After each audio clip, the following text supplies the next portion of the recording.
Hi guys, how are you guys doing today? Hi, we're doing good. Yeah. Perfect. I always ask my guests to give us a short intro of you guys, just in case people who might not knowing you. Yeah, if you don't mind to start. Yeah. We're Colors Collective. I'm Alexis. I'm Max. And we're a creative content studio based in Brooklyn, New York. So that basically means that we create still images and stop motion videos for brands all over the world. And our photos are super colorful, fun, funky. Yeah. Yeah, that's us. Cool, very cool. I actually watched your course and I love. Feel free to like type in your questions if you have anything under the chat. As we're going through the live. But I have a few questions. I love how detailed your planning is, and you have legit illustration for this for clients. So my question was, do you do this for every single client, or it depends on the time you have? Because it was pretty detailed, I would say. I assume it's pretty time consuming to do that for every image. Yeah, it's definitely time consuming. We do it for every single client.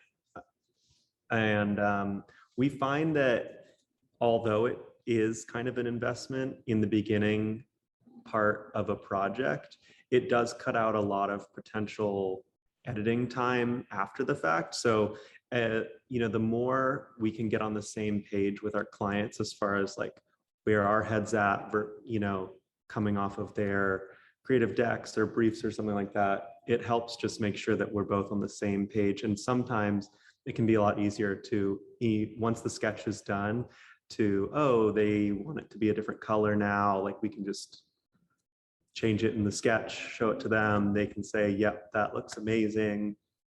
Then we can just shoot it and we know exactly what the scene's going to look like for us and how to style it. And yeah, I think in the end, it takes roughly the same amount of time for a project, but it does take a lot of time in the beginning and the planning stages. Yeah, and actually just recently we brought someone on to work part-time on our team, and she works remotely.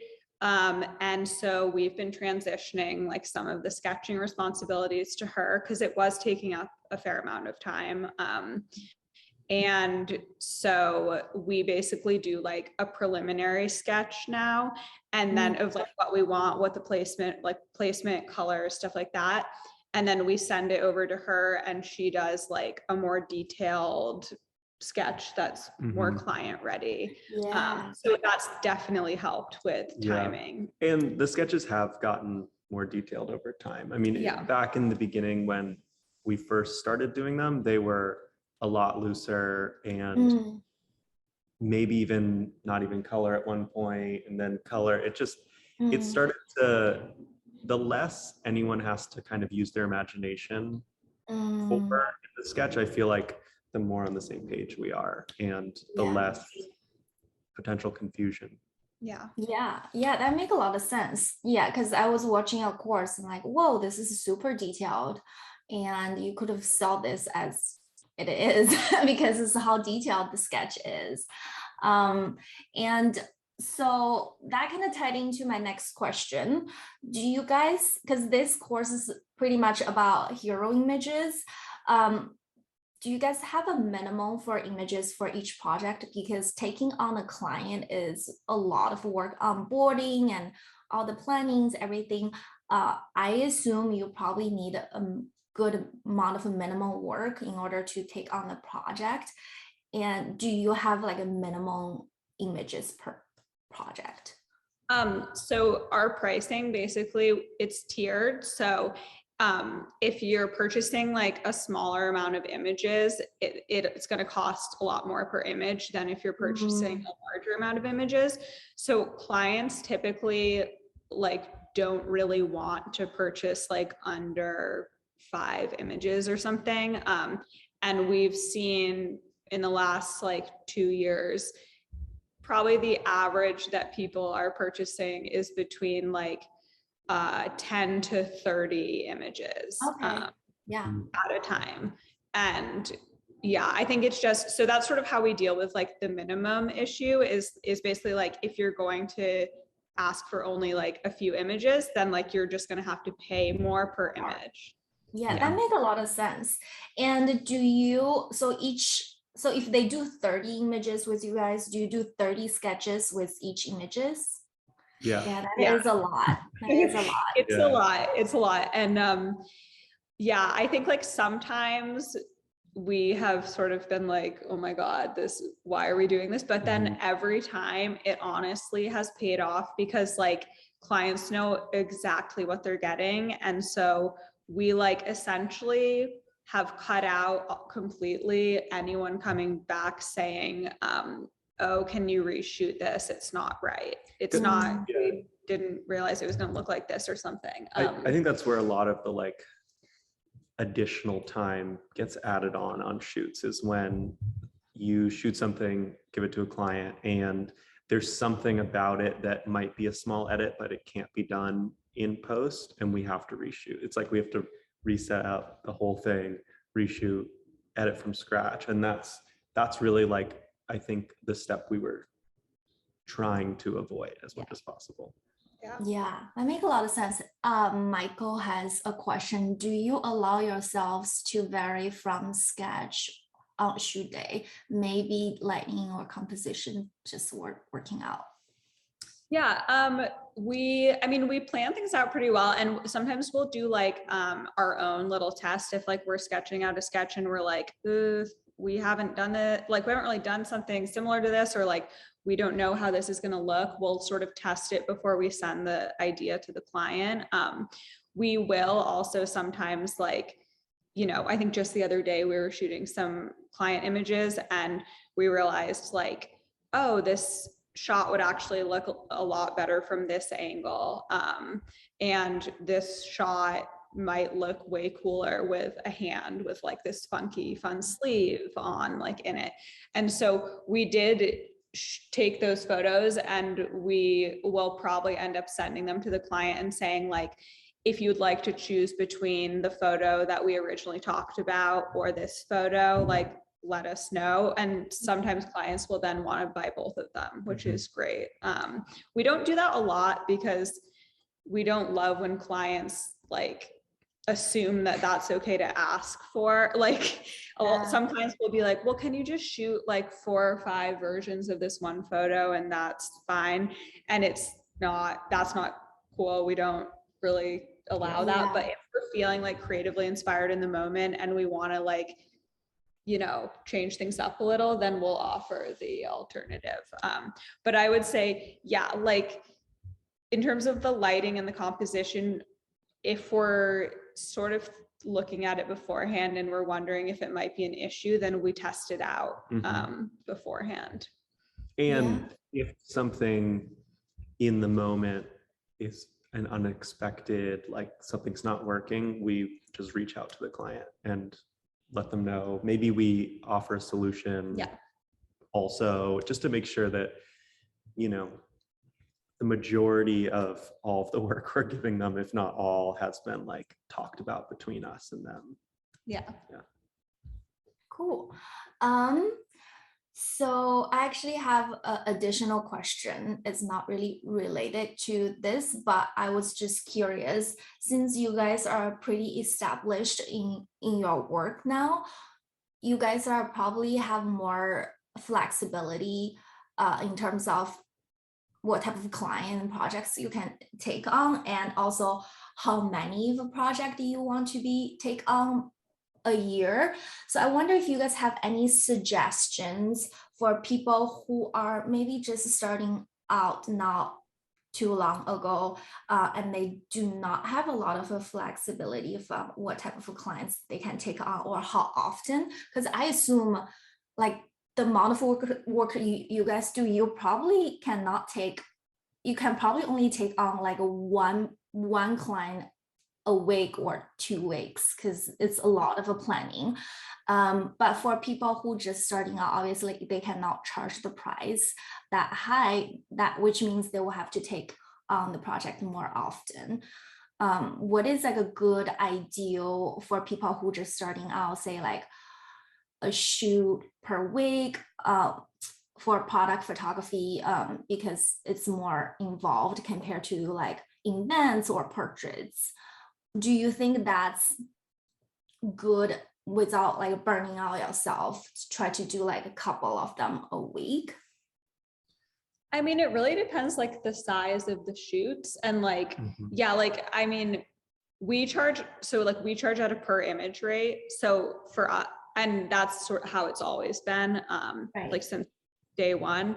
So for us, I think, it's sort of about like the number of images that we're turning over in a period of time. And like that sort of dictates like how much work we need or, you know, don't need. And that's sort of how it's always been. I sort of have always liked that because it's like, you know exactly how much you're going to be making based off of the amount of images that you're like selling, clients that you're taking on. I don't know. It's hard to say because I will admit that like in growing our business and throughout the years, like we have taken on like a lot of work, and that's like, I don't like to glorify overworking. And so I feel like, I don't know if I would call myself an expert in like, I was going to say part of our growth, I think, came from saying yes to a lot of projects. If That's not interesting. Yeah. every project, I mean, not every single project works out, but like in order to like create the platform that we have now, we put in a lot of effort and time and invested in like making a few sacrifices here and there on working a weekend or two. And again, not to like over glorify putting in too much work, but like we definitely said yes to a lot. And I think like there have been times where we've had to like really check ourselves and be like, okay, like this isn't good for us. We need to like, you know, it's really like intriguing and like you want to say yes to everything. And like there's then like right when you're at your most busy, you'll be like, I'm not going to say yes to another thing. And then another project will come along that you're like, wait, but I really want to do this one. And then like you'll keep saying yes. So I think like we've had to really learn to be like, okay, we need to set boundaries like in our work and not be working all the time. And so I think, it's sort of a hard question for me to answer because I feel like how we got where we are is by working really hard and possibly taking on too much work. But I also don't paid off. It paid off, but that's not the way that everyone needs to do things, I think is my point. I love that how authentic you are, just like, hey, like we actually worked our ass off and to be the point to like today. And I think a lot of people trying to say yes, like work-life balance, but you are just being really real that, hey, we actually maybe at some point it wasn't really balanced, maybe it was all work. And that's just like the reality of it. We also, I think at a certain point came to an understanding that we needed help. And so that's we kind of like, we have 2 part-time employees, and they're both fantastic. And without them at this point, we wouldn't be able to like take on the amount of work that we're taking on. And again, I mean, throughout this whole thing, we're still, I think, building our brand and our business. And, you know, we still don't feel like we can relax necessarily, you know, and just like we're still kind of in grind season and building ourselves up. So, but we hired 2 part-time people and they've helped lighten the load with us. And it's also kind of fun to work with people, like Yeah. not just between the two of us. Yeah. Yeah. And I think that's a good strategy. Instead of like turning down clients, you hired help. So that Yeah. way you're not turning down the project you potentially still want to work on, but without like burning yourself out. Be like, hey, we just need a little bit help with these. I love that. I have a question about the spray painting part. It was fantastic. You are such a pro. Like, I feel like if you're not a photographer, you don't have a studio, you can totally like teach, I don't know, like or like having a woodworking, like any other type of a like product related business. It was so detailed, it was so cool. I loved watching it. I've definitely had a difficult spray painting in the past where I just don't have much of experiences.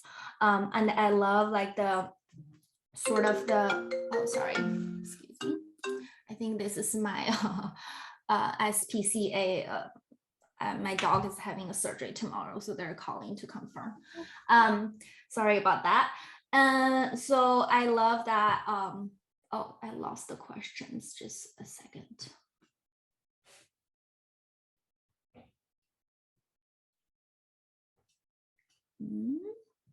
Sorry about that. That phone call really messed up my screen. Oh, yes. Yeah, so I was just saying I really love that how detailed you are with the spray paint. So one question I have is, do you normally spray paint the day before the shoot, or you want to give yourself more room if there's anything messed up? You have time to repaint them. I think the sooner that you can do the spray paint, the better. If you paint, we definitely do plenty of spray painting day of, hour before, especially if we're using pieces in multiple different shots and different colors, stuff like that. But if the paint, dries to the touch, say in 15 minutes or something like that, 20 minutes, if you put an object on top of it, it might dent or stick to it. And that's like not ideal at all. So if you can paint, if we paint the day before, that's great.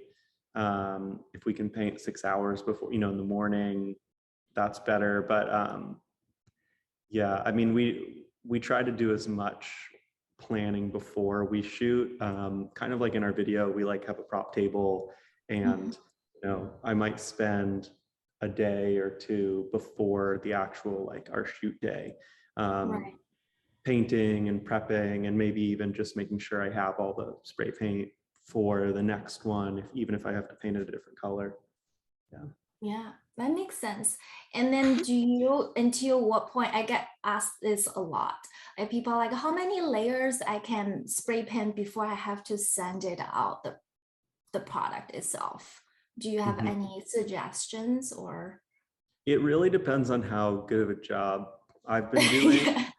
Because I mean, there's totally a world where it's like a good paint job one after another, and there aren't too many like dents or anything in it. And I wouldn't say there's a set number, but there's definitely like sometimes I'll get a new can of paint and go to spray it out, and it like does a weird bubbly thing, and then it's like you can edit almost anything in post, but it can take a ton of time and maybe unnecessary time, especially if something's like curved. It's really hard to make it look natural. So at that point, it's when you need to start thinking about refinishing them.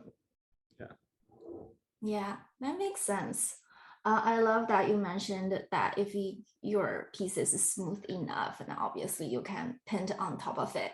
But I think one thing is if you have a really dark color in the base, if you're trying to paint that in white, I think it's harder to cover. But if you do it reversely, obviously it's easier.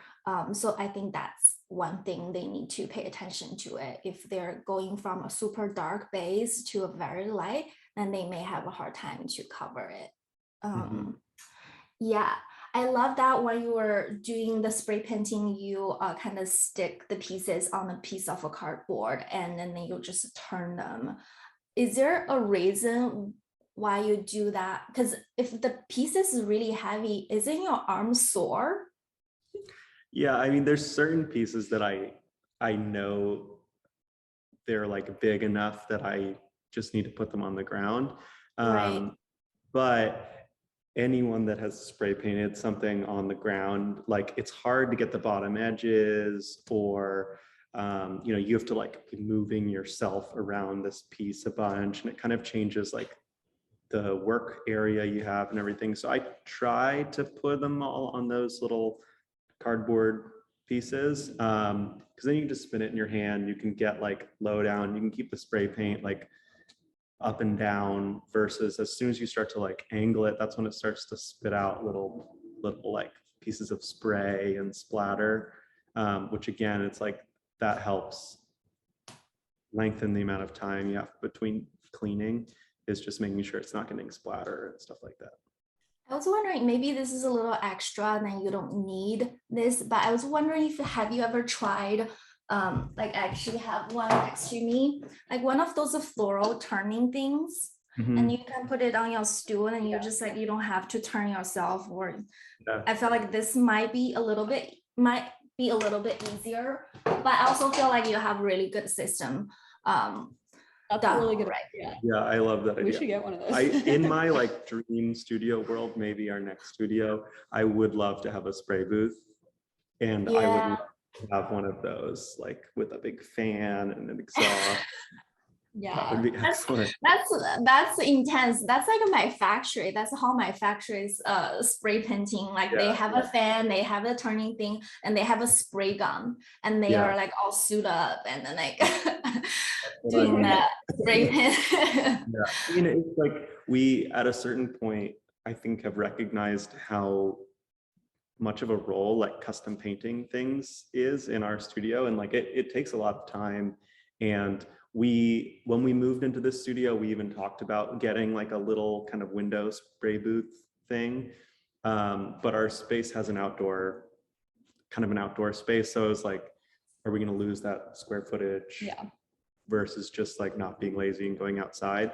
But it really does, like if you can get a really good paint job, it can save a lot of time on editing and just like in prep work later and cleanup. And yeah.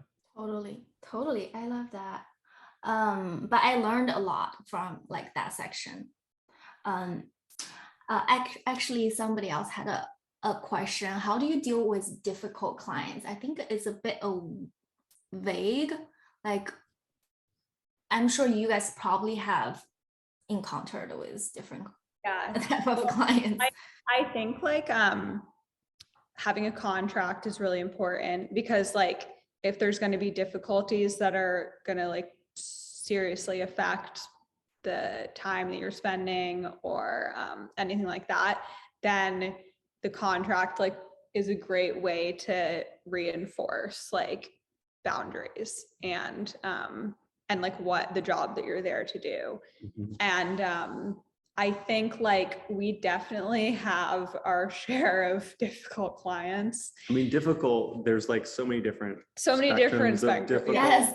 From like an operational sense, not from the back end being like people that maybe don't pay on time. That's like a separate problem. But in the like day-to-day, both of those problems. Right. But I think just like really clear communication and saying no when you're not going to do something, or I think the sketching helps. The sketching has definitely helped a lot with difficult clients, because it's a good reference point to like, if say it's someone who decides that they want everything different, like at the end, then it's like a good reference point to go back and be like, this is what we agreed on, you approved this. So like, you know, if you want us to do something else, then you're going to have to pay for that also. Yeah. And I think like I, more than Max, like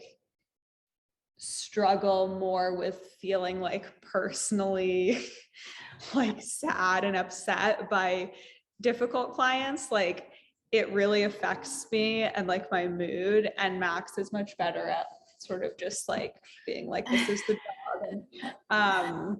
So I don't know, I just try to remind myself that it's like, even though it feels really personal, like it's not personal, it's just business. And like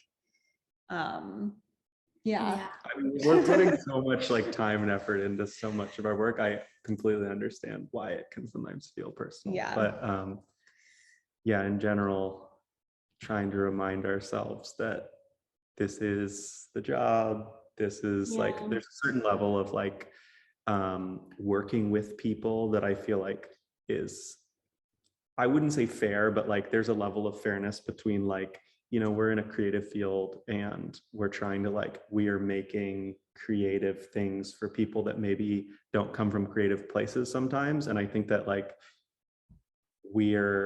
that would be one area I think where there's some level of difficult clients sometimes, and just like being open and available to like meet those people halfway. Yeah, but I think definitely the most like actionable thing is like having a really good contract and just like sticking with the contract, no matter how like much someone's guilting you or you feel awkward about it reinforcing it. Just like always just go with the contract.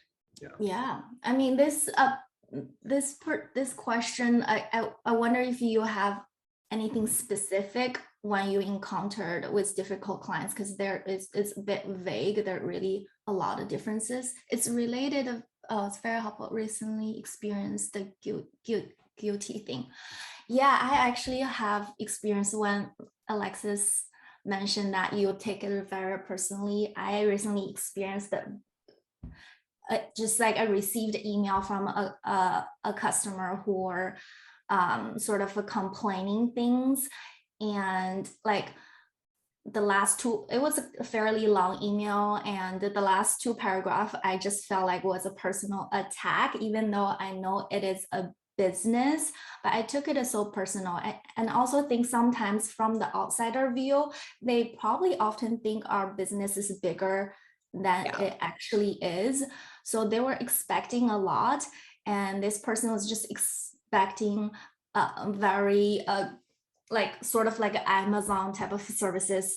But in the other side of the computer, I'm like tearing up. I'm like, but I'm only one person, and then I can't really provide all the things these big corporation providing. So I took it really personal. So I turned into my husband, and he was just so rational. He was giving me a reply of like a Amazon customer service reply. I was like, oh, but you don't get it. I took it really personal. I was hurt. So I can definitely relate to that. But after the next day, I kind of reflect on it, and I felt like, oh, this is a little bit of actually a privilege to have people complaining this, because the way she was saying is like, oh, I'm expecting so much from you guys. And that kind of makes me feel like, oh, maybe I am doing something right to make them think like I'm a really good business from the first place. So I kind of try to like switch my perspective, and I feel like, oh, I feel privileged that people think that I should offer this type of services. So I felt better after that. So yeah, I can definitely relate you on that one. Yeah, I think like the more that you also practice like saying no or drawing boundaries or like, you know, like continuing on with your original plan, the easier it gets after a while. Like I really struggled with that, like in the beginning of Colors Collective. Like I was constantly bending over backwards for people and just like saying okay, and because I was trying to be like, I just want to be positive and nice and I don't want anyone to be upset with me, but it really just ended up making me like feel super overwhelmed and anxious and upset all the time. So I mean, not not too long ago, I can't remember the exact scenario, but a client asked for something completely out of the question. And there is totally, or was totally, a time when we would have done that thing, but instead we were like, this is crazy, and said no, basically. And their response was, oh, I just wanted to see how far I could go. And although that is like kind of disrespectful, I think what the takeaway from that could be like, wow, that client isn't one that we should work with, or being like, well, it didn't negatively impact our relationship, even though that's rude, but even though we were like, yeah, we don't really want to work with these people anymore, but we were like, but saying, I guess what I mean by that is like saying no doesn't always equate to like a really negative relationship, or like the building of a negative relationship, and setting boundaries isn't always like the end of a good thing. Yeah, totally. I feel like your sketches probably also avoided a lot of the micromanaging, right? Because you probably work with a lot of art directors or creative director from a bigger brand, and I'm sure there are times some people are just very detailed and trying to micromanage. But if you have a really good shoot plan and the sketches, then there isn't really a lot of room for them to micromanage you. So that kind of also echoes from the beginning. Having a good sketch and shoot plan really helps down the road. Yeah. And I have another question about your lighting setup. I know you use the Pro Photo and then you use 2 light setups, and they are pretty strong light, but I'm curious. I know you guys primarily shoot product and beverages, but I also think you have some models involved with your shoot. Does that lighting setup still works with maybe 1 or 2 models?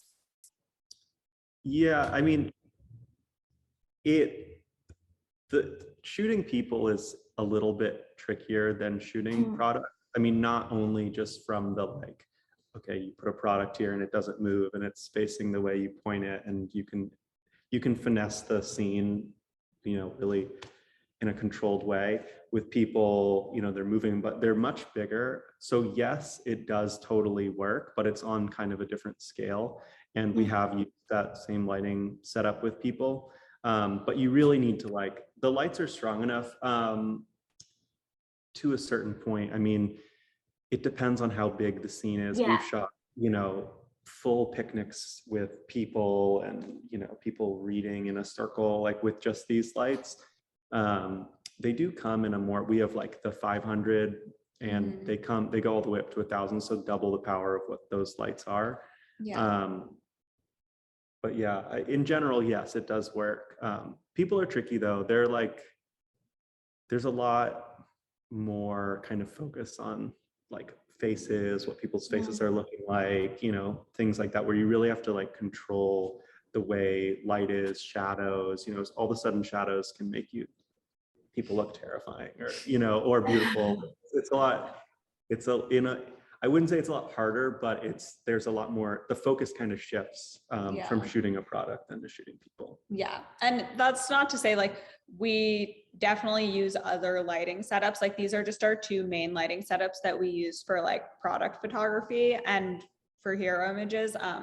But yeah, when shooting people, like we will use other lighting setups. Yeah. Like this would work, but like we're saying, on like a much bigger scale. So like instead of like a small bounce card that's this big, you're like working with like a 4 foot by 8 foot, like big V flat. We, might light the background completely independently. So it's like what the principle of our 2 light or even our 3 light setup might actually involve 4, 5 lights. It just sort of depends on also the look that you want. Yeah. So it's possible, but also our lighting setups, I think that we specifically show in the course are really like what we've found are most successful with the smaller tabletop setup.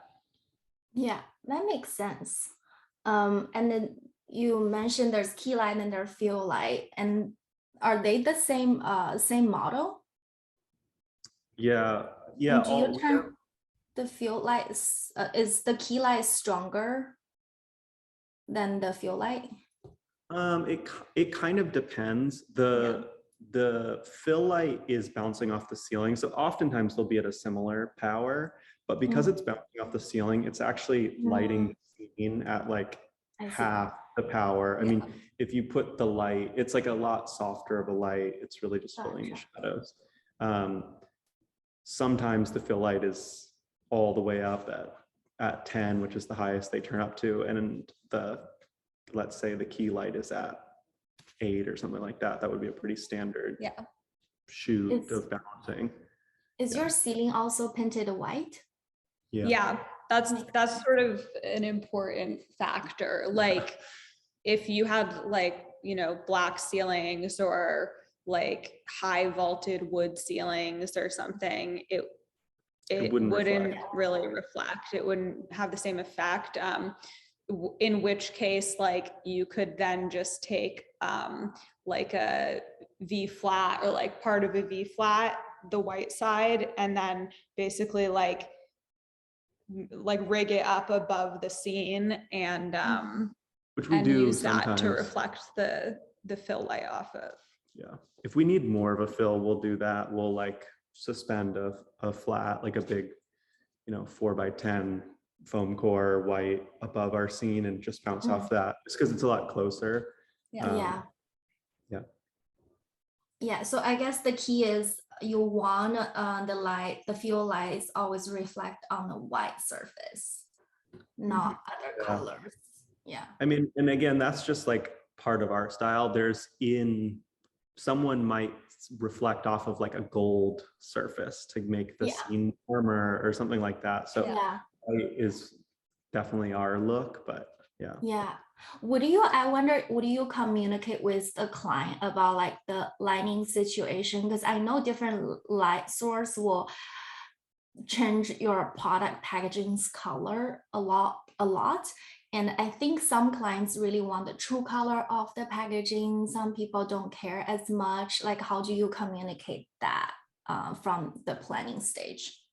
I mean, I think that more so people will like if they want soft light versus hard light. Like we do a lot of hard light work, but people are welcome to request soft light, which just would be like with umbrellas or it's not the lighting system that we normally use. So that's more of like the conversation that we have with people. But in terms of like color temperature or like the packaging changing colors through the photos, we basically just always make sure that we're color correcting based off of like either what is on their website, or we'll have them send us like the exact, they send us like brand guidelines a lot of times. So we'll have the exact colors.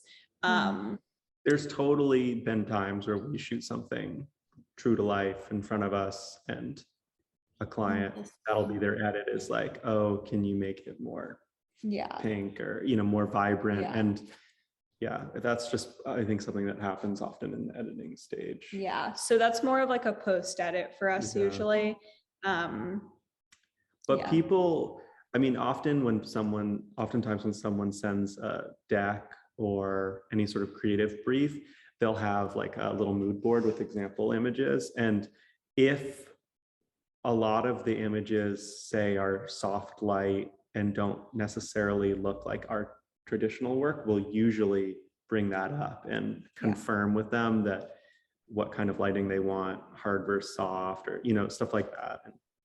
Yeah, that makes sense. And feel free to ask more questions if you guys have any additional questions.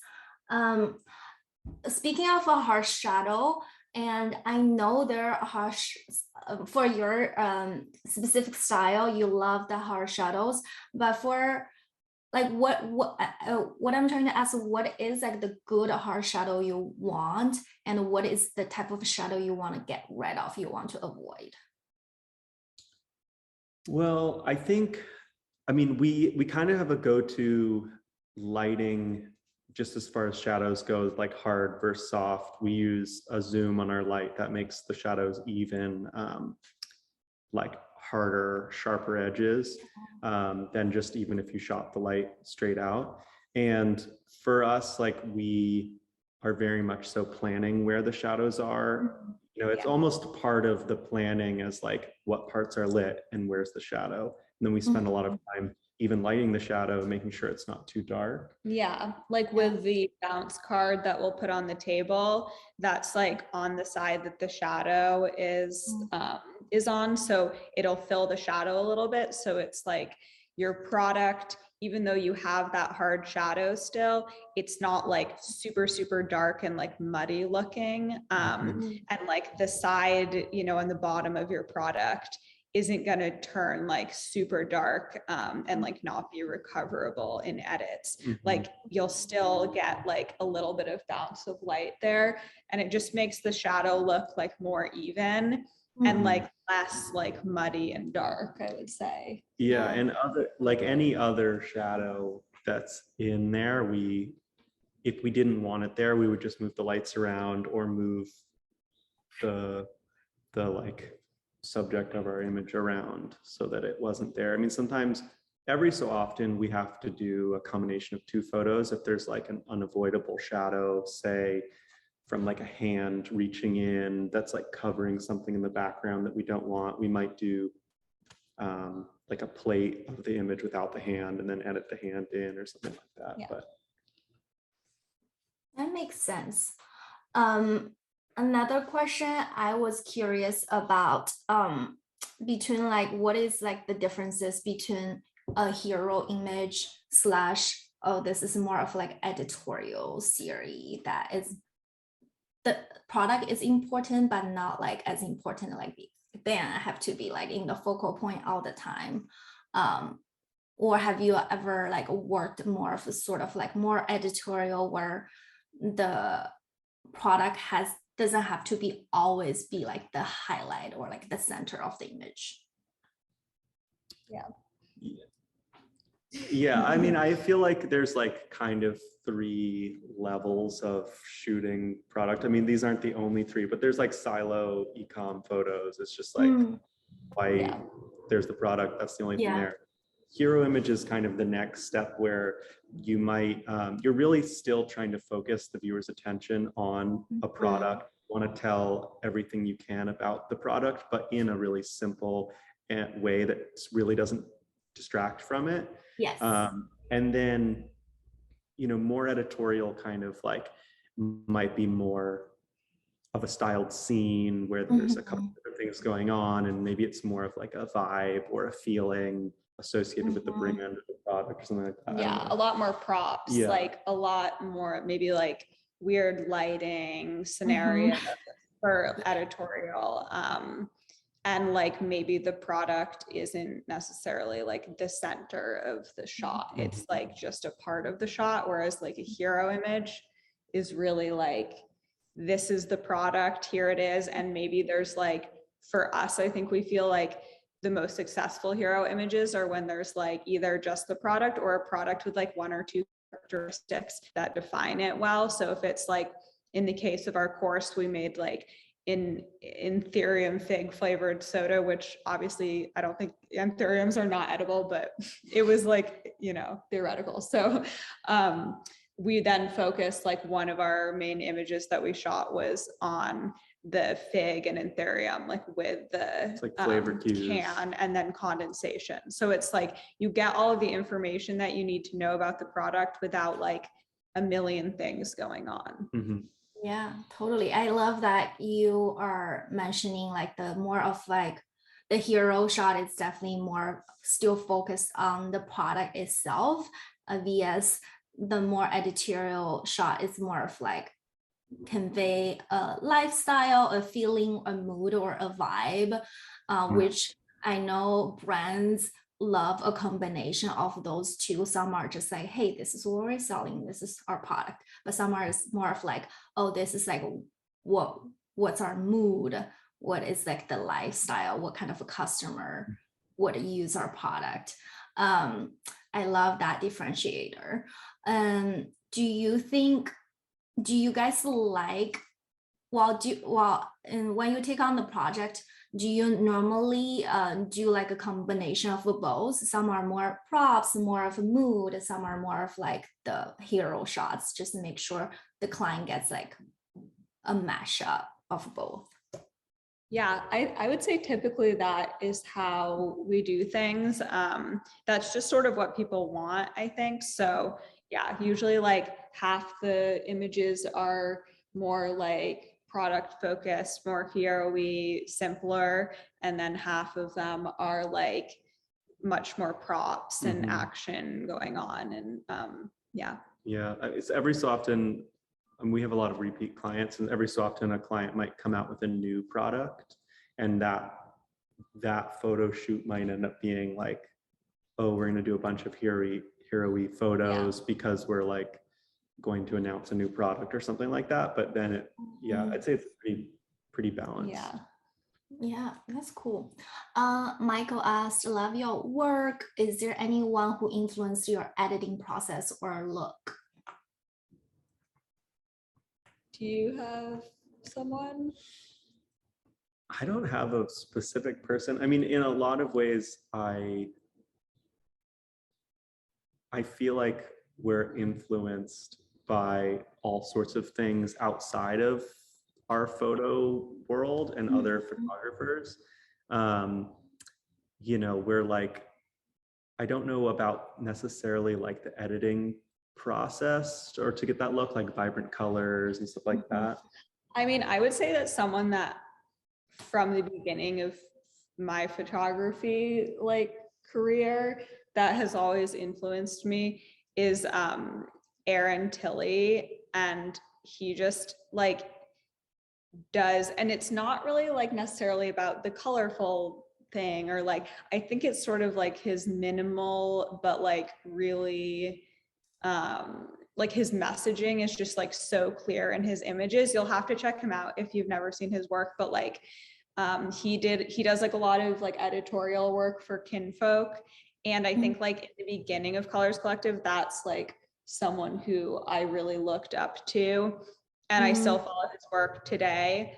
And it's less like product focused, maybe it's much more editorial, but like I feel like that's honestly someone that I have been influenced by and really love. It's like his stuff is like just really fun and like weird and like surreal.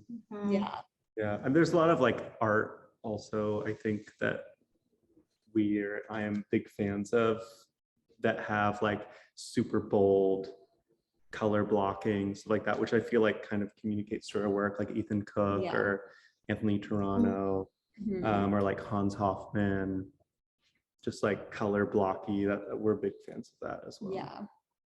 Do you think in terms of that type of work is less commercial, that which means it's beautiful, it's eye candy, but not super fit for the commercial work? Like not a lot of a client would be able to hire you guys for that type of work.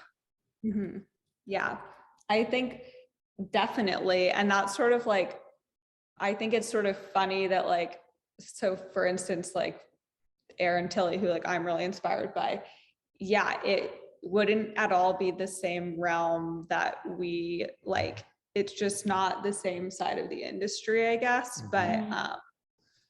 But something about his work still really inspires me. I don't know. It's like, it's funny because like in starting Colors Collective, like I don't really think, I mean, that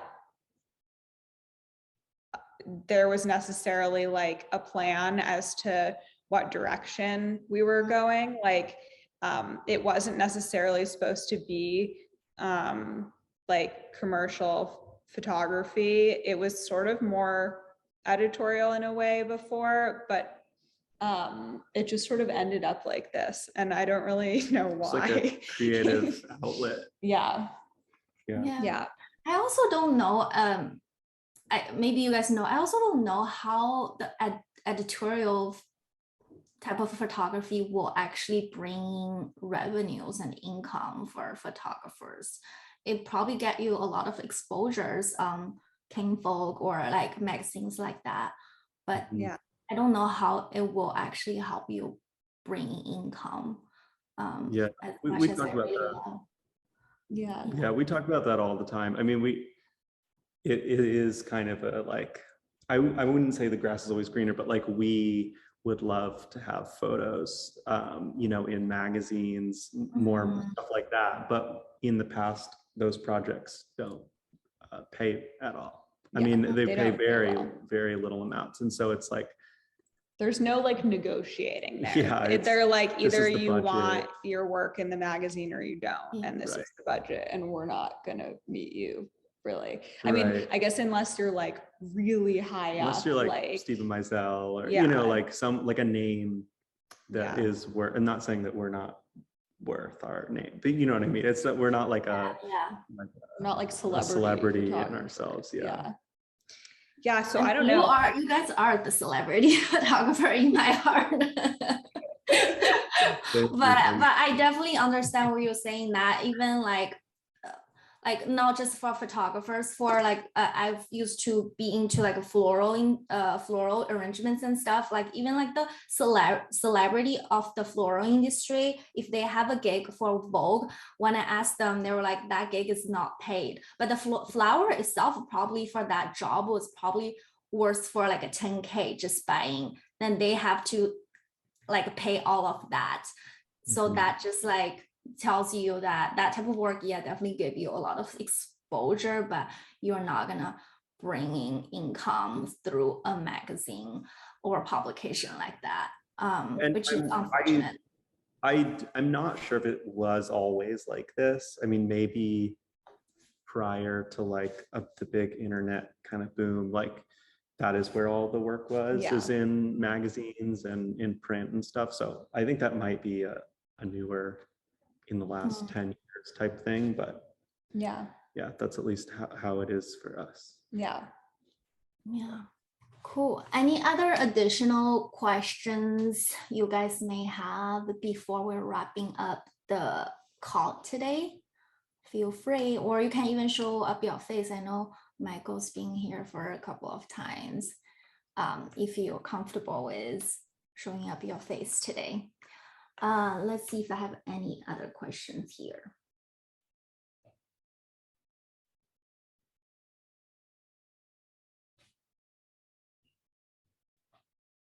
I actually have one additional question. It's about your onboarding process. I know you mentioned that you always have like a rule of charging per images, but do you actually talk to the clients first and see how big the project is before you're giving them your rate? Yeah. We basically have a call with them, and they usually provide like a deck of some sort, or we talk through what they're looking for, what they're expecting, and like any sort of like props that they're thinking that they want, like basically just getting the scope of the project. And then we share our rates with them. And we, you know, like if it's a huge like Fortune 500 company, then like we do different rates than if it's a small business like that is coming to us with like not a ton of people. So right. And do you have any from your past experiences, like huge corporation vs a tiny small business, do you feel like the corporation has more of like a detail the ask vs like a smaller brand, they may not have a lot of experiences working with a photographer, and which one do you prefer regardless the money you're getting? Just the type of work. a good question. I think there isn't like a set way that it's been, but sometimes the small businesses, there's like a little bit more at stake for them, and therefore they sometimes try to involve themselves or are more particular.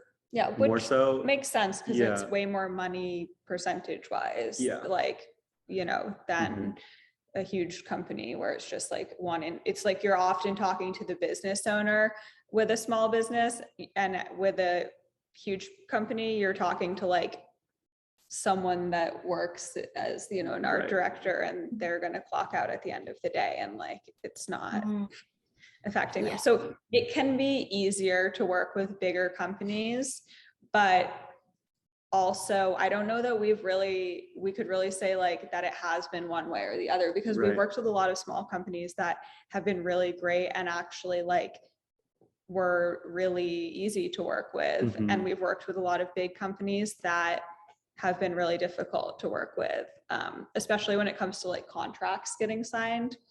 I would say I don't love working with big companies for contracts, because they have like a very set way that they like to do things, and like it takes a very long time for like communication to go back and forth.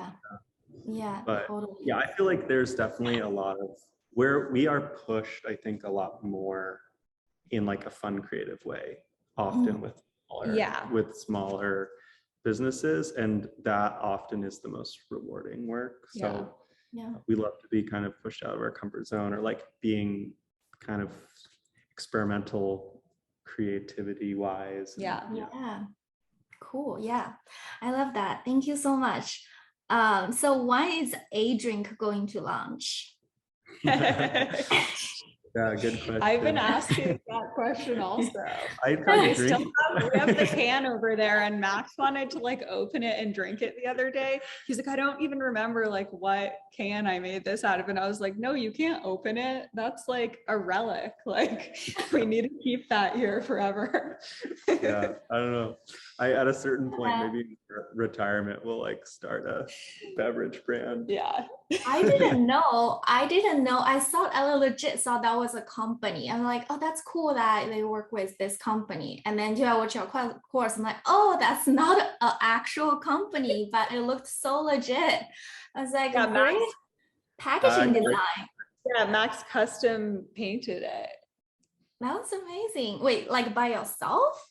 Yeah, with spray paint. I had we designed the logo, and then we had everything die cut in like stickers. And then I just did it kind of like we have a friend who has a bicycle brand, and he has like a whole paint shop, and he's more or less a professional like automotive painter, which is like a skill in its own. And I have worked with him, and I kind of knew the process of like masking out, painting, and just doing layers. That's how you paint cars and bikes and stuff. So I just tried it and it worked. I think I got really lucky though. Yeah. No, there was no lag. It was perfect. I thought it was a finished product, and you can get it from like Whole Foods or something. That's why I'm like, why is it launching? But if you ever launch A Drink, I will be your first customer. Great. Thank you so much. I hope everybody get a good amount of information. Thank you, Michael. Then I hope everyone have a good rest of your day.